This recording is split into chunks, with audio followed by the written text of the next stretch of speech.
Oh guys, Rafsan should have been today's video is very interesting because I mean okay. So রাফসানদা ছোট ভাই খ্যাত জনপ্রিয় YouTuber Iftekhar রাফসানের বিরুদ্ধে গ্রেপ্তারি পরোয়ানা জারি করা হয়েছে। বৃহস্পতিবার বিকালে আদেশ দেন বিশুদ্ধ খাদ্য আদালতের বিচারক আলাউল আকবর। এনার্জি ড্রিঙ্কস ব্লু বাজারজাত করার অভিযোগে রাফসানের বিরুদ্ধে এর আগে ব্লু ড্রিঙ্কস পানীয়টি অনুমোদনহীন হয় বিশুদ্ধ খাদ্য আদালতের আবেদন করেন নিরাপদ খাদ্য কর্তৃপক্ষের খাদ্য পরিদর্শক মোহাম্মদ কামরুল হোসেন।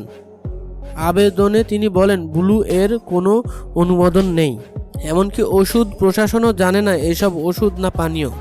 এর আগে ইফতেখার রাফসানের ব্লু ড্রিঙ্কসের অনুমোদিত একটি কারখানায় গত 24 এপ্রিল অভিযান চালায় ভ্রাম্যমাণ আদালত।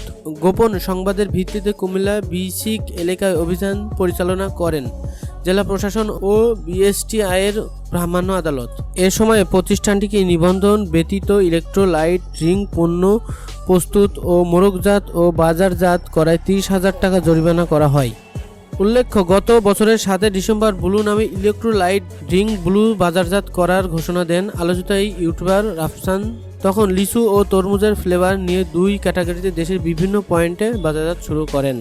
আমাদের ভিডিওটি ভালো লাগলে চ্যানেলটি সাবস্ক্রাইব করুন এবং পাশে থাকা বেল বাটনটি বাজিয়ে দিন। ধন্যবাদ।